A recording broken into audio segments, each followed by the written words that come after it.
Mga idol, may check up tayo. May tagas yung tubig niya. Hindi natin makakita kung saan yung tumutulo. Pero naririnig niyo yan. Parang doon siya banda eh. Tanggalin. Nakita na natin. Ayun, nakita natin yung ano, yung bracket ng tubig niya. Basag yung ano niya, bracket ng tubig. Tinanggal natin yung ano, computer. Tapos yung ano ng battery.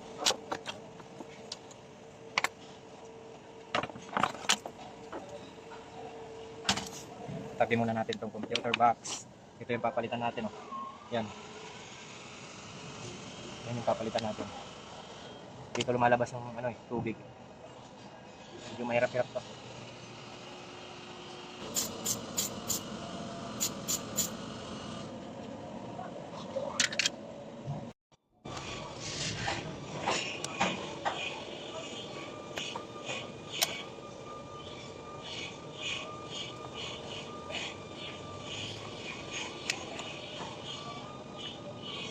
Hose dito. Ayun. Ang maliit na yun. Ito. Ito.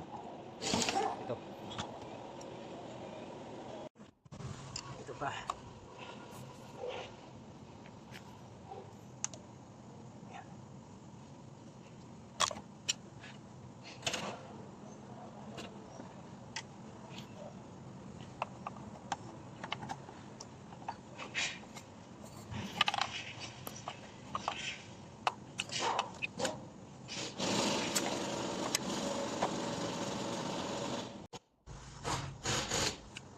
Natanggal natin yung tornilyo niya.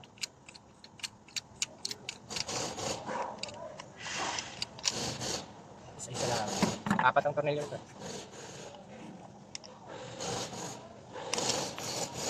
Yan. 3 pa lang natanggal natin. Isa na lang. Yan.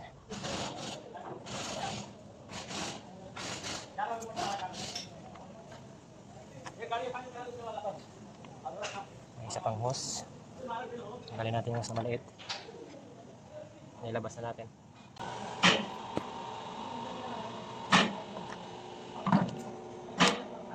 Ito yung lock ng hose niya na isa.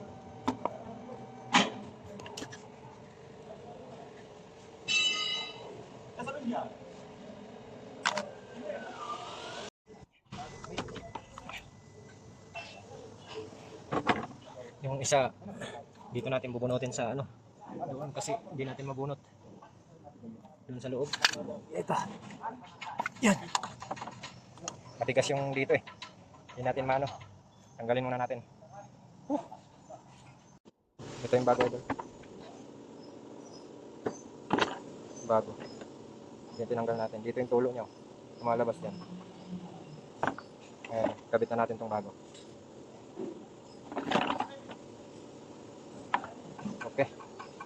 Okay, nailagay na natin yung bago. Yan. Bago na yan. Kukumpletuhin na lang natin. Yung mga kulang na dapat ibalik, balik na lang natin. Then itong hose. Yan. Yan. Ayun.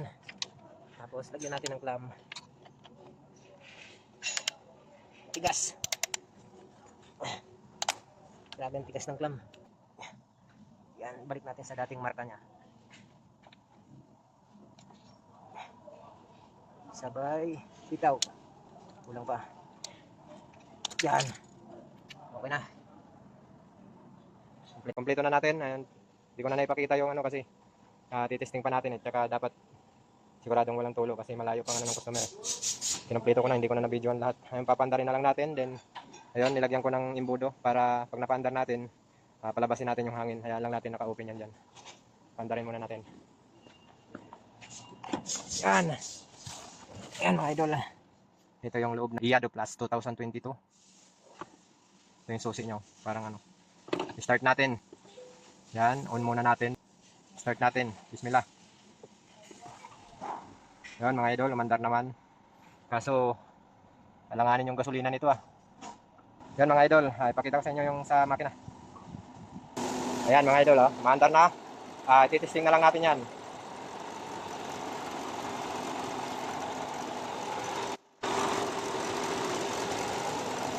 Obserbahan natin yan. Ayan mga idol, kung napapansin nyo, lumalabas na yung tubig kasi medyo mainit na. Ang gagawin natin dyan para mapalabas natin yung hangin ng makina, punta tayo sa loob, ilagay natin sa heater yung aircon natin para yung tubig ng makina umikot papunta sa heater man sa bypass niya. Tingnan natin kung ano, pa-heater muna natin.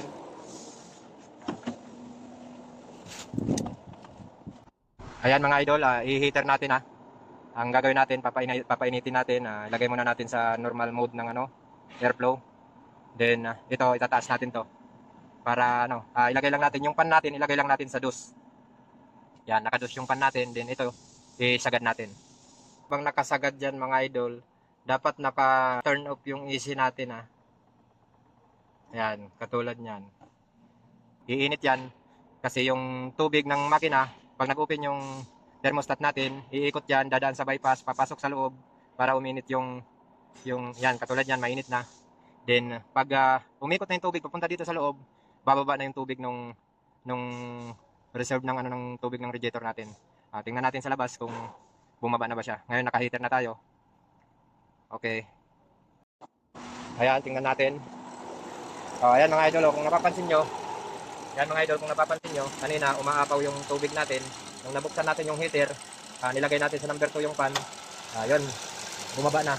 Ganyan lang mga busing yung pagtanggal ng hangin ng makina. Kailangan naka number 2 yung pan, nakasagad yung heater. Then obserbahan na lang natin kung kulang yung tubig, dagdagan na lang natin. Ngayon, stable na yung tubig natin, hindi na napulwak.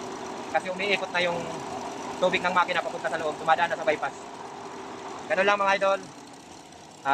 I-level na lang natin yung tubig. Yan, di ba? Kung nakikita nyo, stable na siya.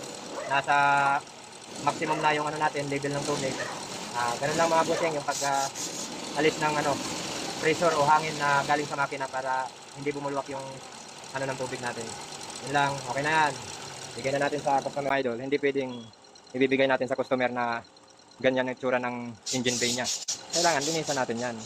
Kahit hindi magbigay yung customer, ang mahalaga is okay yung trabaho natin. Malay mo, magbigay ng pampadulas. Linisan na natin yan. Para pag nakita ng customer yan, yan. Yan mga idol, di ba? Linisan natin yan. Pag nakita ng customer yan, tingnan mo. Isama na natin dyan. Yan mga idol Yan, ngayon pupunasan natin yan. Papakita ko sa inyo mamaya kung ano itsura niyan pag natapos. Yan. Para maganda yung ano. Andito na. Saglit mga busing Pakita ko sa inyo mamaya yung finished product natin. Yan mga idol, finished product. Di ba? Medyo malinis naman. Bigyan na natin sa customer to. Tapos na natin linisan. Wala namang overheat. Yan. Mahal yung singil kaya pagbigyan natin kahit paano para hindi naman mabwisit yung may-ari. Mahal ang singil kaya dapat gandahan din natin yung trabaho natin. Pero linis yan. Ayos din mo na itong tiyanggan na to Road test lang natin. Okay naman yung temperature mga idol. Ayan yung loob. Yan. Medyo madilim nga lang. Ibang klase na rin talaga yung mga Chinese na sasakyan ngayon Mga China na gawa.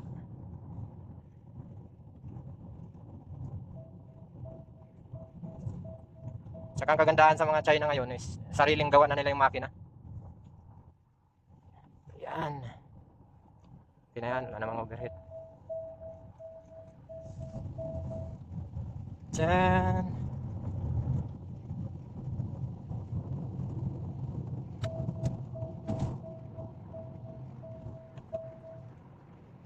Okay, bigyan na natin to. Parada na natin. Ito yung shop namin mga idol yan. Ito yung shop namin. Yan yung shop namin. Dami pa rin customer Ito yung harap ng shop namin Lexus, Toyota, Nissan, Ford, GM, Hyundai. Ito dito, alignment to. Yan, alignment yung mga yan. Ito naman yan, mga abangers yan. Yan. Walang masyadong gawa ngayon mga idol. Okay, bye-bye. Yan, nagparada na tayo. Ito naman dito, ano yan, wheel balancing. Dito sa kabila, alignment. Parking na natin. Neutral muna. Neutral muna mga idol, neutral. Then, parking brake. Yan, naka-parking brake na. Pagkatapos ng parking brake, then parking. Yun. Bye-bye. Yun lang.